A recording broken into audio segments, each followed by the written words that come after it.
All right, so let's pick up on that top story. Passengers using the Gautrain today were stuck earlier this afternoon due to power cuts. Bus service has been dispatched to transport passengers between Marlborough and Sandton, as well as Marlborough and OR Tambo International Airport. Our reporter Heidi Giokos is at the Sandton station. She joins us now. Hello, Heidi. So could you give us an update on the situation? Are the trains running again now? Sally, it seems as though the trains are not running, and when I spoke to you earlier on, there was a lot of pandemonium, and it seems as though things are not getting any better.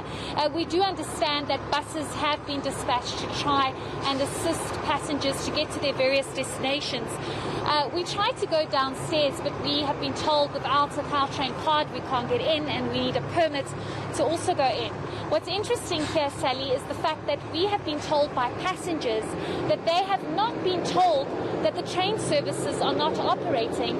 Rather, they get told to get into the train, and then soon after that they're told, oh, the train is not working, you need to exit the train and then go outside the Gautrain station and get into the bus that will take you to the various destinations. We do know it's Rhodesfield, Park Station, and many also trying to catch a flight, trying to get to OR Tambo to catch a flight. So there is a lot of frustration here on the ground. Passengers, of course, in a rush, trying to get to their various destinations. And with many saying that they had, of course, scheduled to get home at a specific time. They had people looking after their children, and now they can't get home and they need to take buses. I mean, a Gautrain would take you a few minutes to get to Rhodesfield, and now you need to take a bus there. So there's a lot of panic, but it seems as though Gautrain is trying to dispatch as many buses as possible. But the issue here is the fact that passengers are not being communicated to and informed about the problem here. We have spoken to a number of people that have come up from downstairs and have said it's so claustrophobic downstairs. There are so many people queuing. It's extremely difficult to get any answers. So this is why they decided to come back upstairs.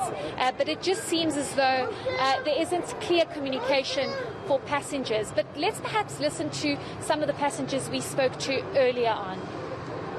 It is such an inconvenience because usually I take 20 minutes going home, and then now I have to take about 2 hours. It's very unfortunate. It's very frustrating. I wasn't aware that without electricity, the Gautrains themselves aren't going to be operating. So it's affected my whole situation.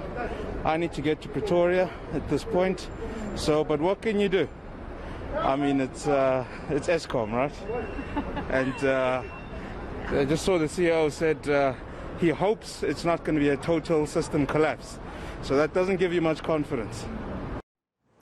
But Heidi, is it clear whether it is in fact Eskom?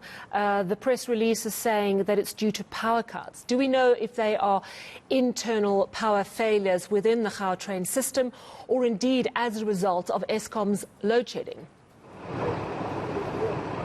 That's the thing, Sally, that is unknown at this stage, but what's being communicated to passengers is that the reason why the trains are not operating is because of load shedding. But when we tried to get a response from Gautrain, we were told they cannot confirm nor deny that it could possibly be linked to load shedding. Instead, we were told it's a power outage that has resulted in the disruption of train services.